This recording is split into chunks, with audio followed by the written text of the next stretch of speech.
I've just completed a short but consistent run of gigs in the southeast of England, and I wanted to come on here and talk to you guys about it.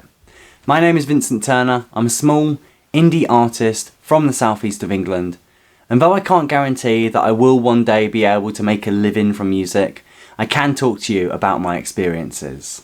And I think the best way to go about this video is just to run through each gig one by one and give you a little summary at the end. So we had Southend, Hastings, Tunbridge Wells and Brighton. The Southend gig was at the Fickle Pickle Club at the end of May. The way it came about was the venue simply put a post up on their Instagram with some dates that they still had available. I sent them an email in response, really not expecting to hear back from them, and I was surprised when I got given a date. It immediately made me question how I was going to get there, and so from my native Hastings I got the train up to London Bridge, tube to West Ham, and then the city-to-city train to Southend Central. And I'll admit to you guys, I did have quite a funny experience. As the train went to Uxbridge, these people get on the train, young people, fake tan, the eyelashes, that kind of accent, all very like the only way is Essex, right? And I did have this moment where it's like, oh, I'm in Essex. Stereotypes aside though, I did really enjoy the gig. I'll be honest and say that from a business point of view, it wasn't great, okay? But just from a personal experience perspective, I'm really happy that I did it. So I stayed overnight in Southend, and then obviously got the train back the following day. I actually have some fans in the Southend area, which I was very happy to have come down to the gig, see me perform, and it was wonderful getting to hang out with them for a little bit after the gig. They got a little shout out during the set, and I remember as we were talking beforehand, they wanted to hear the Freddo song, When Freddos Were 10p, and it wasn't in the set list, but I did end up playing it anyway. Yeah, like I said, I did enjoy that gig. And I think out of the 4 gigs, this is the one where I'm most likely to go back, because it was all organised by the people that run the venue. And even when I posted a reel about it, the venue, their own Instagram page, reposted it with a little caption saying a top gent. So that was really cool. One of the other performers, actually, Nat Hills, sent me a message when I shared a clip of her performance on my stories. And I forget exactly what she said, but she complimented my friendly aura, which was a real compliment. And yeah, so like I said, a really good experience, if not necessarily the best for the business, if you like. Hastings, obviously a lot closer to home. This was at the Stables Theatre, and it came about through a producer that I worked with on my songs One and the Same and Those Simple Moments. Kind of out of the blue, getting in touch with me, mentioning an artist he works with named Danny Lucar, was playing a headline set there and wanted a support act. I got given a complimentary ticket as well, so I could bring a friend with me. And that meant that, again, I had a really good experience. I got more of a financial compensation from the Hastings gig compared to Southend, which was quite funny. But that was one where I believe the headliner, you know, they were selling tickets, they organised everything themselves, and they could dedicate a small portion of the budget towards, you know, paying me as a support artist. So that was really cool. And again, just overall, yeah, overall a really good gig. I like the Fickle Pickle, I got to play a dedicated venue, this being a theatre rather than a music venue, but you catch my drift. Having the dedicated sound engineer as well, that was one gig in particular where I definitely felt really privileged to be up on that stage and hear like the sound through the monitors. I definitely think those elements elevated the performance. And of course, going there with a friend, we just went down like a local pub in Hastings Old Town, had a drink afterwards. Yeah, it was just a good afternoon/evening. After that, I had Tunbridge Wells, and that was a different experience. This was at the Forum. If you know the Forum is a small, but I would say very important venue for bands, right? They have a banner outside the venue which showcases some of the like big bands that have played there, presumably early on in their career. So a great example being Muse. Muse played at the Forum back in like I would guess like the late 1990s, when this might have even been before Showbiz, I don't know exactly, but this is like early on in their career when they're still hungry and they're still trying to make it as a band.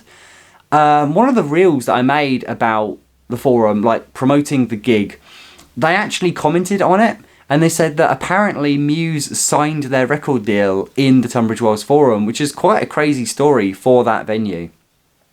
I recalled as well that the venue posted something about, I think it was like 2013 or something like that, that Wolf Alice played there.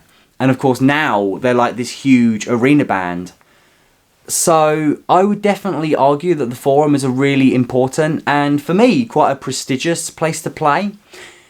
Again, like Fickle Pickle, like the Stables Theatre, it's a dedicated venue. It's got a proper stage, proper sound engineer.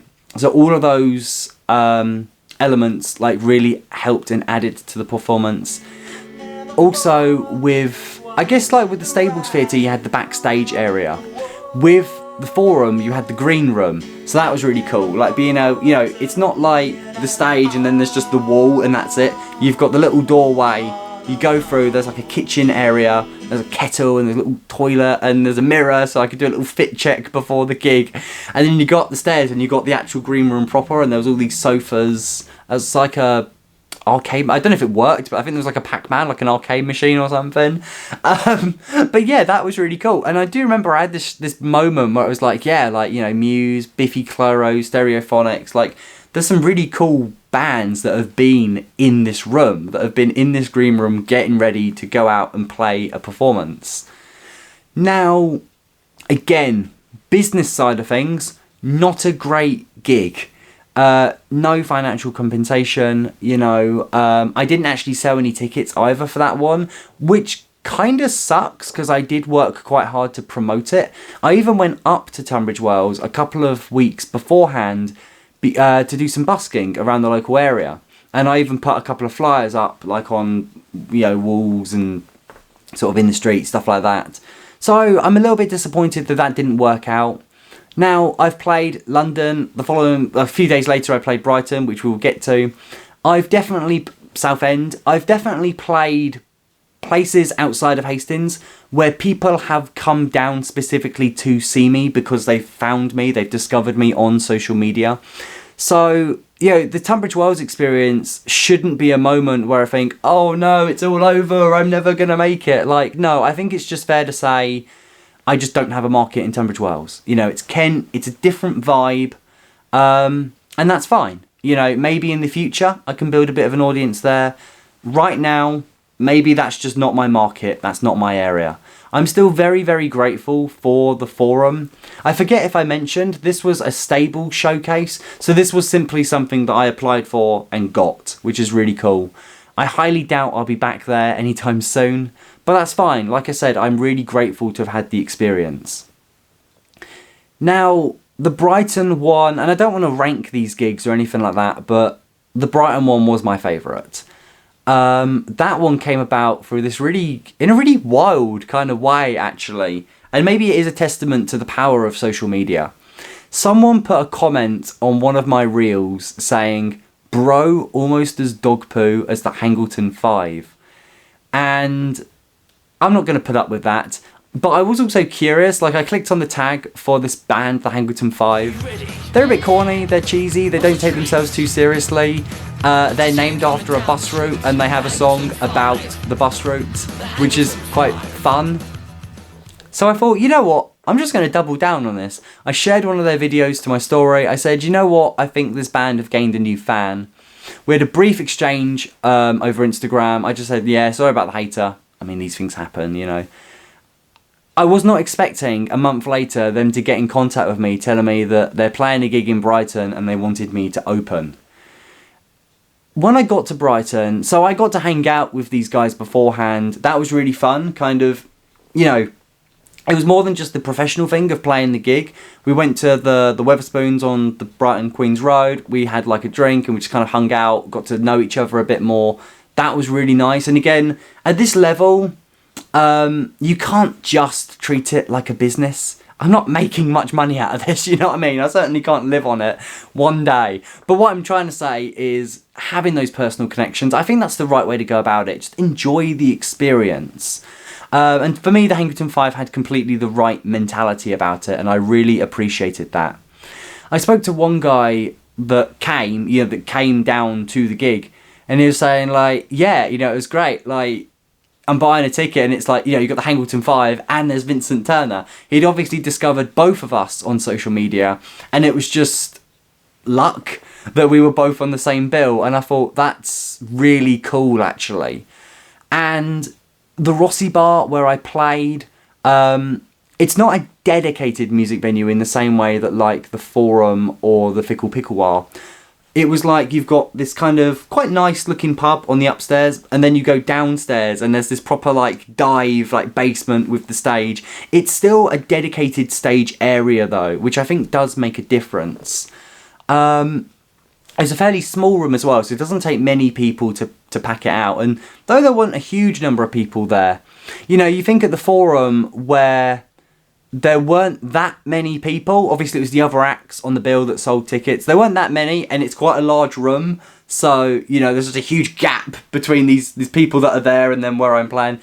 You know, at Brighton, it looked reasonably full, and everyone did actually come forward. They were like genuinely invested and interested in the set, and it was a funny one because on one hand I wasn't used to that level of engagement, people like clapping, and the singing along was great, people clapping along and getting involved in that. Occasionally I did lose my sense of rhythm, I must admit.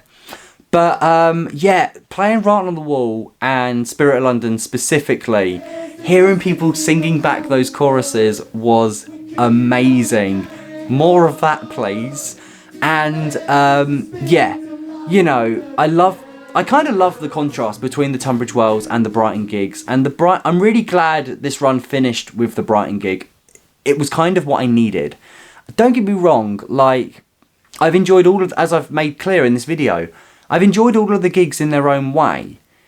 None of it has made me question myself or doubt myself, even the Tunbridge Wells, where, you know, the ticket sales weren't what I wanted. I can just say, look, I'm just not going to prioritise Tunbridge Wells again. You know, Brighton, London, even Southend to a lesser extent, those are places that are worth pursuing and keeping an eye on, seeing what other opportunities I can find in those cities. Kent, Tunbridge Wells, I can kind of come back to. I know I have a fan in Deal. I don't know if he's watching this video, but hey. So I will have a look more that eastern area. But aside from that, yeah, you know, I'm not too bothered about it, to be honest with you. It's just, you can kind of just look at it as the market, and you go where the market is. Like I said, Brighton, wonderful way to end it. I happened to be filming this video on the day that I was supposed to be going up to London to play the Lucky Pig. That gig got cancelled because it's the same evening as England playing Ghana in the group stage of the World Cup. I don't mind that gig got cancelled, and because it was through a separate promoter, they've offered me a new date anyway. So London, come see me on the 22nd of July. But that wasn't going to be a dedicated music venue. That was going to be like a cocktail bar or something like that. So if I'm being really honest with you, after the euphoria of the Brighton gig and that experience, London might have been a bit of a come down. So I love playing London. I really want to stress that. I love playing London. I've had 4 experiences now playing in London. I've enjoyed each and every one. I'll tell you one thing as well. Back in February, I played a venue named Theatre Ship. That was a ticketed gig. Again, the ticket sales were a little underwhelming. They were higher than 0, I will say that, but they were still a little bit underwhelming. But another one of the artists was talking to me at one point, and she said, "Oh, I was outside earlier and I got talking to a couple of your fans, and they literally said they came here to see you because they discovered you on Instagram. I am so jealous." And I thought, wow, that's so cool. You know, like all of these artists that I played with at Theatre Ship were great artists in their own regards. Like I don't say this to put myself down. I was probably the worst singer out of all of them. Again, that's not me saying I'm bad. That's just the quality that was on offer at this gig. It was a really good gig. But also, like, yeah, some of the artists were like local to London or whatever. They had like friends and they had family coming down.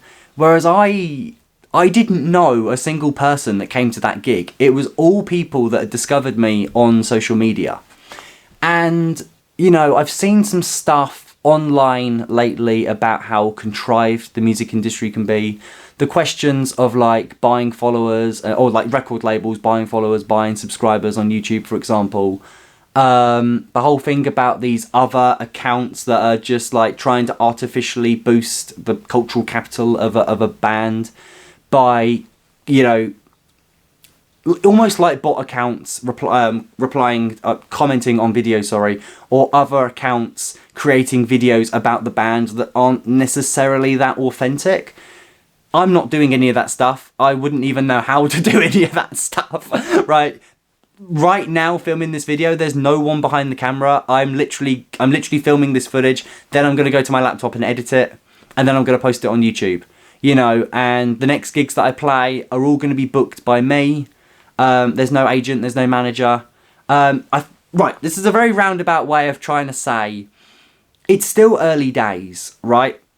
I don't have a huge audience right now, but there's definitely a following. There's definitely people that are very much invested in what I'm doing.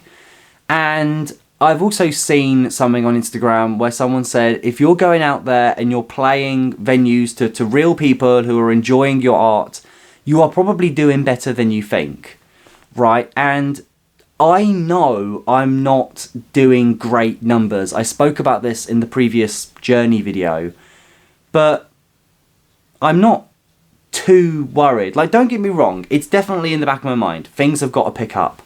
But I'm also thinking, like, I'm quite privileged to be on this journey, to be doing what I'm doing, to be really enjoying playing these gigs.